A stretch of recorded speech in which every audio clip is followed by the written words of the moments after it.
Today, we're diving into the story of Hal Turner, an outspoken, firebrand radio personality known for extremist rhetoric, a war with Anonymous, and threats against judges. You could think of him as a slightly lesser-known Alex Jones.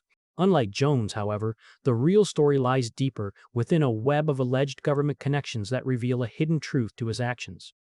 Before we continue from here, I tried to reach out to Hal to get his side of the story 3 times over the course of a year.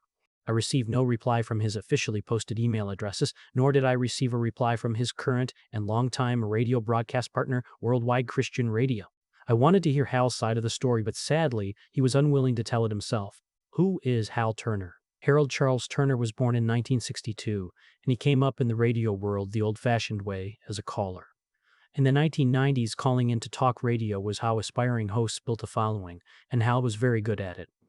Under the name Hal from North Bergen, he worked his way into a job as a campaign coordinator for one-time Republican hopeful and present-day useless flap of skin Pat Buchanan. That campaign would give him the connections he needed to launch his first show, The Right Perspective. He would host alongside Frank from Queens and John from Staten Island. The Right Perspective would serve as Turner's introduction to WWCR, or Worldwide Christian Radio, a shortwave station out of Nashville, Tennessee. The arrangement lasted from 2000 to 2002, when creative differences ended the partnership. Hal wanted something much more radical. Turner would move to WBCQ, a shortwave station located in Maine where he would launch his eponymous show, The Hal Turner Show. If The Right Perspective was Hal's education in radio, The Hal Turner Show was his doctoral dissertation in extremism. Without the co-hosts, Frank and John, to help rein in the conversation, Hal was free to unleash his diatribe of hateful rhetoric. Turner's language quickly accelerated from unchecked hostility on The Right Perspective into a blend of white nationalist craze and high-stakes conspiracy theories that rivaled anything coming from the InfoWars camp. It was a massive shift from a conservative roundtable to a full-on white nationalist megaphone. The show ran until 2004, when Turner quit on air in a bizarre rant citing donation problems, health issues, and a spiritual protest, where the movie The Passion of the Christ had convinced him he could no longer do business with Jews. Without co-hosts to moderate him, Turner's content escalated fast. Where The Right Perspective had been edgy, The Hal Turner Show was dangerous. Turner didn't just discuss politics, he warned of impending doom and openly called for what he termed street justice. At a 2005 neo-Nazi rally, Turner said, and I'm quoting directly, "White people have a very nasty version of street justice. If these crime problems are not settled by the Black and Hispanic communities, rest assured we will get our ropes and we will solve them for you." Hal would make many statements like these. They were the hallmark of his brand. Hal's show was now becoming a megaphone for the most radical elements of the far right. Much like his contemporaries in the conspiracy world, Turner would lean heavily into the insider information trope. Unlike others, he didn't just report news, but rather claimed he had intelligence that others were afraid to act on. This intelligence, or lack thereof, consisted of such wild conspiracies as a planned drone attack on Obama's inauguration in 2009, a financial panic when Turner took to the air to claim the CFO of a major financial institution had been gunned down, despite no such shooting having occurred. He promoted outright Holocaust denial, calling survivor reparations a scam, and he escalated to targeting specific officials, posting their home addresses and phone numbers on the air. When a court ruled against Christian nativity scenes in New Jersey, Turner said of the state Supreme Court, the judges on that court should be attacked, beaten, and if necessary, killed. He would also reference the murder of a federal judge's family members, not to condemn the violence, but to use it as a warning. Later, Turner would pivot to the U.S. Senate, asking the people of Nevada to travel to the home of Senator Harry Reid to impress upon him the price of betraying our sovereign will. By 2008, The Hal Turner Show wasn't just a radio program. It was the lit fuse stuffed in the side of the powder keg, lit by the same man who wanted to convince his audience that he was the last person standing between normalcy and total societal collapse. If Habbo Hotel was Anonymous's proof of concept, Hal Turner was their first real-world target. The Turner raids were something different altogether. These were Anonymous's first attempt to economically and legally destroy a person in the real world. This was the first time that the internet hate machine targeted a legitimate villain for ideological reasons, and it effectively served as the birthplace of the hacktivist persona of Anonymous. The tactics escalated fast, including prank calls, DDoS attacks, and social engineering. Eventually, they pulled off a full breach of Turner's digital infrastructure. Turner's bandwidth bills reportedly hit numbers so absurd that an internet meme was born. $1.01 trillion, effectively stifling his ability to broadcast. But Anonymous wasn't content with just digital silence. They brought the chaos to his front door. Dozens of pizzas he never ordered were delivered to his home.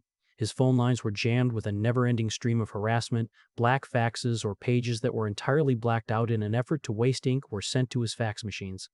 His personal information, including his home address, was broadcast across the internet. Turner fought back the only way he knew how. He sued.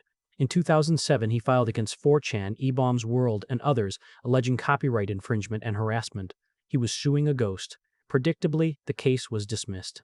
However, the real killing blow didn't come from a courtroom or a DDoS attack. It came from a breach of his private communications. In January 2008, hackers successfully cracked Turner's email accounts. They were looking for evidence of his radical organizing, but what they found was a betrayal that would alienate Turner from the very movement he claimed to lead. The leaked emails revealed a series of correspondence between Turner and a handler, FBI Special Agent Amy Pickett. The records showed that while Hal Turner was on air calling for street justice and the lynching of officials, he was simultaneously acting as a high-level federal informant under the code name Valhalla, or Confidential Source 1613. He had been providing the Bureau with intelligence on white nationalist groups like the National Alliance and the Aryan Nations since 2003. For the Anons who orchestrated the hack, the discovery was a massive win. They hadn't just bullied a radio host, they had unmasked a federal asset. But for Hal Turner, the mask hadn't just slipped, it had been incinerated. The man who claimed to be the ultimate anti-government outsider was revealed to be a paid employee of the state. According to Agent Pickett's own testimony, Turner was paid tens of thousands of dollars to infiltrate the very groups he championed on the air. His work wasn't limited to the United States either.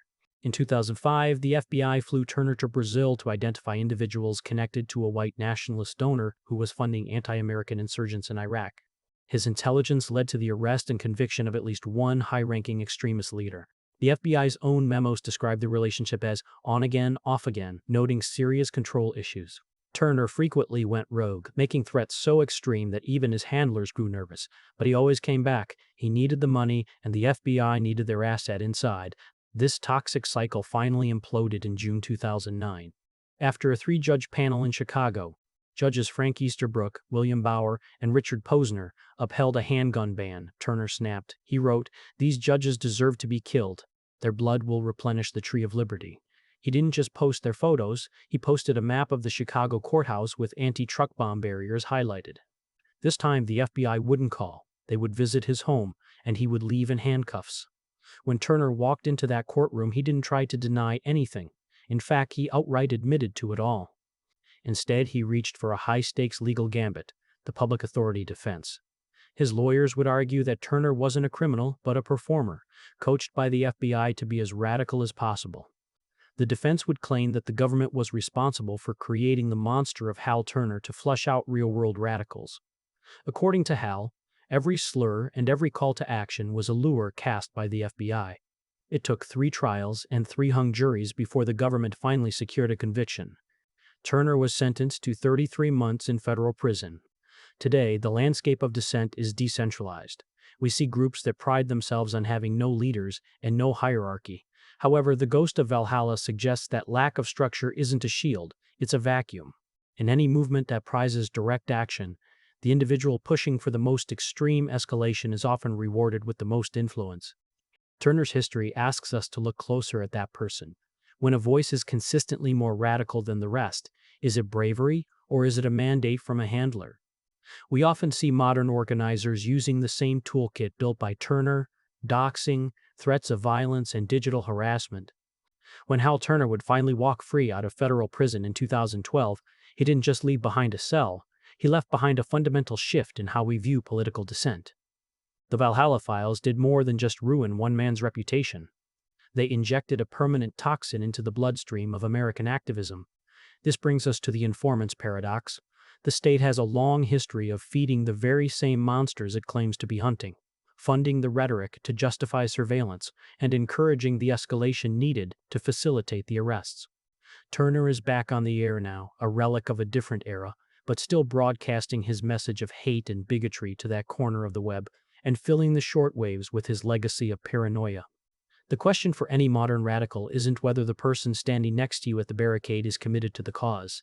The question, the one Turner forced the world to ask, is whether or not they are the one who brought the bricks, and where did they get them?